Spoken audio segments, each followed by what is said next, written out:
Speaker साहब, जहां तक इस मैकेनिज्म के इम्प्लीमेंटेशन का कार्यक्रम है, ये ब्यूरो ऑफ एनर्जी एफिशिएंसी ने एक बहुत डिटेल्ड प्रोसीजर ये पब्लिश कर रखा है, जिसमें चाहे उसका वैलिडेशन का विषय हो, प्रमाणीकरण अथवा वेरिफिकेशन सत्यापन का हो, इस सारे विषय को वास्तव में बहुत एक गंभीर विषय और पूरी दुनिया इससे चिंतित है। तो बहुत से पैरामीटर्स इंटरनेशनल मार्केट के भी हैं, अदर सभी कंट्रीज इसमें बैठ के विचार करती हैं। विषय तो वास्तव में सबसे पहले ये 1997 में क्योटो प्रोटोकॉल के अंदर इसकी शुरुआत की गई थी। भारतवर्ष में भी 2001 में इसमें रजिस्ट्रेशन शुरू हुआ था और 2005 में इसकी इंटेंसिटी को मेजर करने का एक मेथड जो बनाया गया था, और उसके बाद लगातार हम लोग क्लीन डेवलपमेंट मैकेनिज्म के अंतर्गत वॉलंटरी पार्टिसिपेशन भी कर रहे हैं। इसके आगे लगातार अचीवमेंट्स हमारे बढ़ते चले गए हैं। हमारी कुछ कमिटमेंट्स भी टू द वर्ल्ड कम्युनिटी बनी है, और उसी के अंतर्गत आज का ये विषय है कि कार्बन क्रेडिट मार्केट, इसको भारतवर्ष के अंदर एस्टेब्लिश किया जाए। इस नाते से हम आगे बढ़ रहे हैं। सप्लीमेंट्री पूछना चाहते हैं माननीय सदस्य? Yes, Honorable Speaker, sir, whether the government is interested to implement the blockchain technology while addressing these issues? Block technology के बारे में पूछ रहे हैं। ब्लॉकचेन के बारे में पूछ रहे हैं।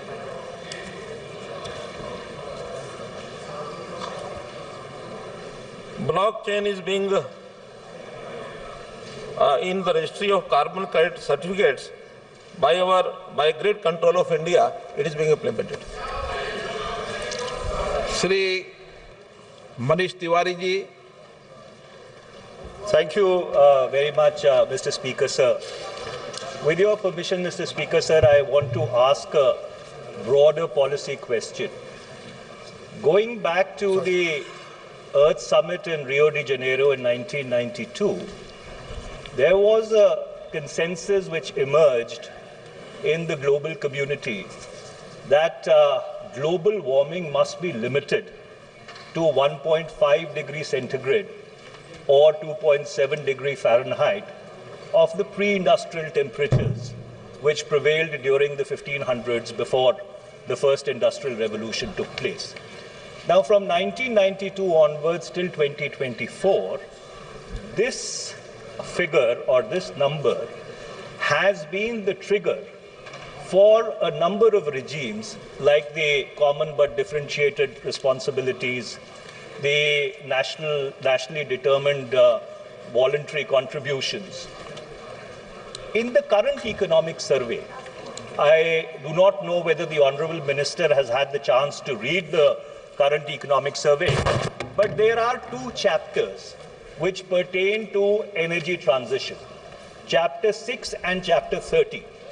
Now, interestingly, in this economic survey, the sacrosanct of 1.5 degrees centigrade, that is, the global temperature should not rise beyond 1.5 degrees centigrade, has been questioned in both the chapters.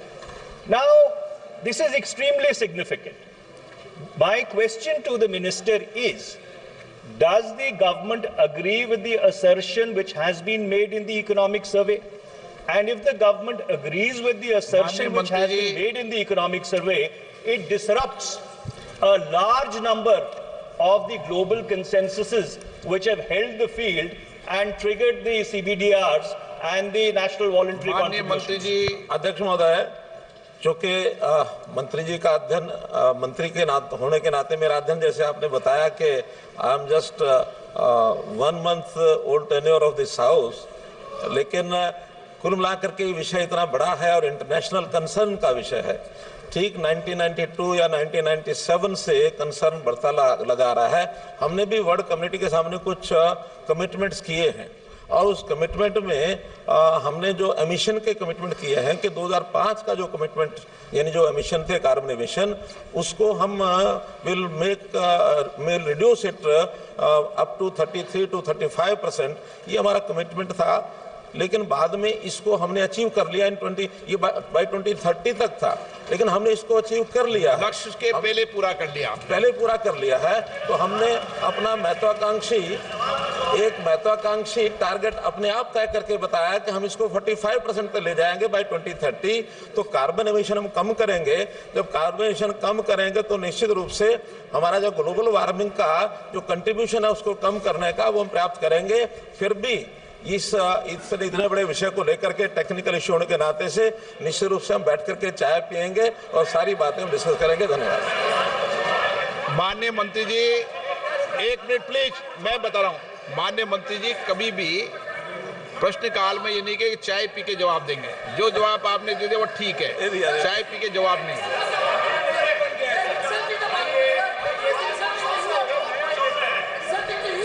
मैंने बोल दिया ना। Please Shrimati D Purneshwar Devi.